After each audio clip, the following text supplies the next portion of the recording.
I was serving at that time as the Illinois State Director for the Mutual UFO Network, or MUFON, and it was my job to essentially manage and maintain the investigative body in the state of Illinois. Most of the police officers were used to patrolling around Scott Air Force Base in the general environment, and they knew what aircraft looked like. They knew what aircraft sounded like. This was nothing like what they had seen or heard before. Where we stand with the January 5th, 2000 case at this point is, as I mentioned, an open case. We can't conclude, we cannot close the case. We have to talk about the fact that this is still an open case.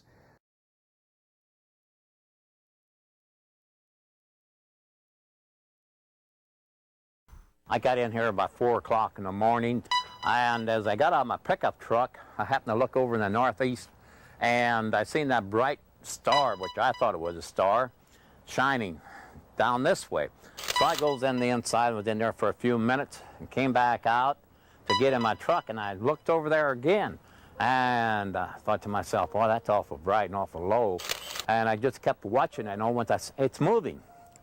So I kept my eyes on it, and I just, as it came into the city of Highland here, over these trees right here, I could see under it. It was like a custard red lights, and it was like a 2-story house with a little penthouse on top, and had, oh, I don't know, 6 or 8 windows in it, and there was just a bright light on the inside, but all the same.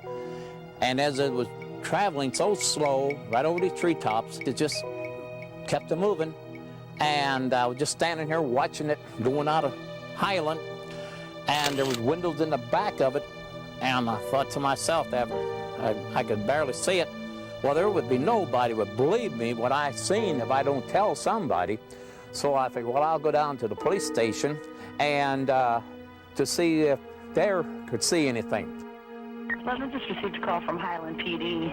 Reference to a truck driver just stopped in and said there was a flying object in the area of Lebanon. It was like a 2-story house. It had white lights and red blinking lights, and it was last seen southwest over Lebanon. Possibly, could you check the area? I asked CENTCOM if they were joking, because again, I joke around with some of the dispatchers there, and they said negative. It's a joke, right? No, this is not a joke. I just got off the phone with Nancy from Highland PD. If I see it, I'm not saying a word. I just like changed my mind about that. They were almost touching, and they were so bright. It at first almost looked like car headlights on brights, but they were bigger and brighter than the like street lights that the farmers have around their houses and so forth. Well, I called CENTCOM to let them know what it was I saw, and then I was going to investigate. Be advised, there's a very bright white light east of town. Looks like it's just east of Summerfield, and it keeps changing colors. I'll go there and see if maybe it's an aircraft. It doesn't look like an aircraft, though. When I next saw it, it had turned from 2 into 1. Again, gigantic bright light.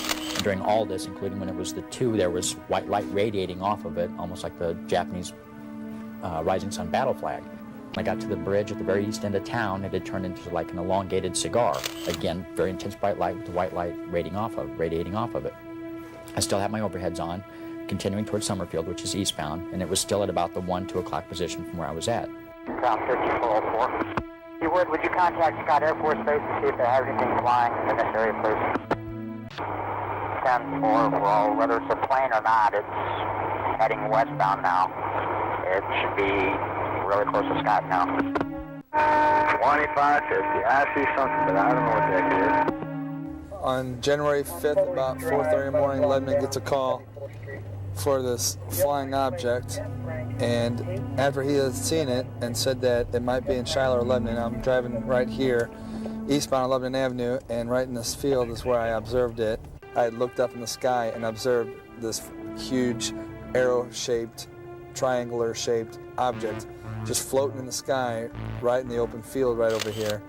And it had 3 big bright lights lighting up the entire sky just beneath the flying object.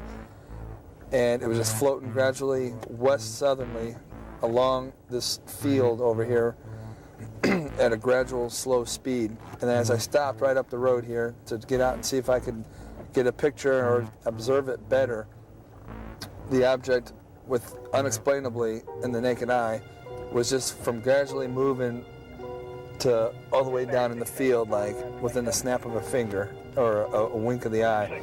And there was no sound. I had my window down. The radio was off, and there was no sounds, nothing coming from the flying object. CENTCOM 6004. Go ahead. I've got that object inside also. Are you serious? It's huge. 10-4. And that's when I first saw it. It was a huge object. It was an arrowhead-shaped object. It's concaved in the rear, and it was huge. For the size of the object, it was moving very slowly. Only about 500 to 1,000 feet off the ground. It was very low, so I got a real good look at it. There were 3 lights to the rear of the object, one in the center and one on either side, on the right and left side. And then in the center of the rear, in the concave section, it was like a strobing white light that got bright and then dimmed off as the strobing effect went across. Then on the bottom center of the object, I observed it was a red blinking light. It headed straight to the north, and then as it banked, it made a distinct tilt, and then it turned and went toward the St. Louis Dupont direction, which would be to the northwest. So that you saw a distinct bank? Yes, it didn't sway in the wind or anything like a blimp possibly would. So I hopped out of my patrol car, went to the rear of the trunk, grabbed the Polaroid, and snapped a quick picture of it as it headed to the north. What does it look like to you? It's kind of V-shaped. Looks like it's possibly headed toward Lambert. Snapped the picture. It was cold out, and Polaroid camera didn't work real well, and with the coldness and being just a Polaroid camera, and not real good night, but... CENTCOM 6004. Go ahead, 6004. Does Dupont have a Polaroid? That I don't know. From the time they told me that Millstadt had seen it, I drove probably about 5 miles down the highway and pulled off the side of the road to look, and another officer from a neighboring town came up, and I told him what I was doing. We both laughed about it and made a few jokes, and he left, and I got back in my car and went maybe a quarter mile, and I seen something in the sky. And then, you know, before I'd seen a couple little planes, because Parks Airport's about 5 miles from here. They were coming in, but then after I seen this other object, it didn't appear to be like any plane I'd seen before. The UFO took its course through Highland, Illinois at approximately 4 a.m. It then moved southwest toward the town of Summerfield, where it was spotted by Lebanon police at 4:18. It then approached the police officer at 4:23, where it then shot suddenly to Shiloh 6 miles away in 2 to 4 seconds, and then moved southwest. The UFO then moved to the town of Millstadt, where it was seen at 4:28 a.m. local police time, where it then took a northwesterly direction, and was then spotted by an officer of the Dupont Police Department at 5:03 a.m., where he observed the object turn back to the east. This is St. Clair County, Illinois, a conservative farming community. People here are hard-working, religious, and private. The notion that the witnesses of this UFO would fabricate a hoax or even misidentify a commonly known aircraft is not even worth considering. There's no doubt that the witnesses of this UFO saw a triangular-shaped aircraft, approximately a football field in length, and it moved in total silence. On 2 occasions, it achieved a rate of speed which left the witnesses dumbfounded and unable to understand how a massive object could relocate itself miles away in a matter of seconds. Maybe 2 to 3 seconds tops. 2 to 3 seconds tops. It was a case I was outside, I was watching, then I reached in to get the mic, again to let CENTCOM know because our portables aren't that reliable. And when I got back up to tell him, I looked and it was already over Shiloh, and that's about 6 to 7 miles away, which again was approximately 1.5 to 2 miles north of Scott Air Force Base. The whole time I saw it, I had my windows rolled down, and I didn't have the radio going or nothing like that. And the thing, it was just like a slow moving when I saw it. And I was only at the time going probably about 20 miles an hour or so in my car. And as I pulled over to get out of my car, it was like just within the snap of the finger, it was way down, way down the other side of town. And, I just stood there and looked at myself, I'm like, okay, it was just here, and now it's way down there. How did it do that? And it was amazing. And there was no sound? Not a sound at all. None whatsoever.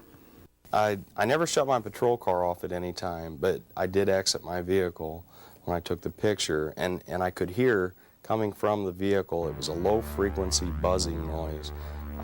Almost sound like a low-frequency, like a transformer on an electrical pole would make, only a little lower decibel than that. I could hear as it passed. As it went off, I lost the sense of the sound, of course. But being a military brat for 21 years and being in aircraft anyways, I can pretty much tell you what kind of plane it is by the engine noise. And then I figured I would call Scott myself and say, hey, look, you got some pilot hot dogging out here, that kind of thing. And there was no noise, none. Where I was on a high, hilltop, and it was an open field, so there was nothing, that could obscure my view. It was very clear sight.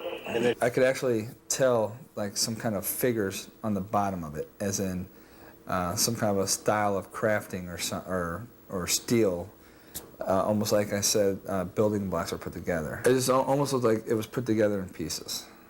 It wasn't one smooth bottom. It's like almost like pipes. When you're putting your plumbing together.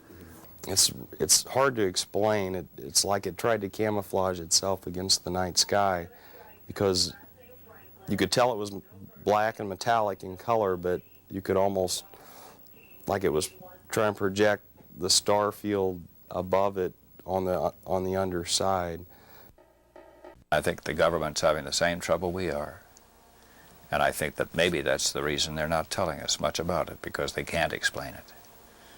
That is one of the reasons, I think, that they may not be telling us. There are others. I think some of the other reasons that the government doesn't tell us is because the world isn't really ready for a complete explanation. Because the complete explanation is going to go email everywhere. And that's going to be a real shock to a lot of people, to their psyche, to their religious belief, to their sense of reality and who they are.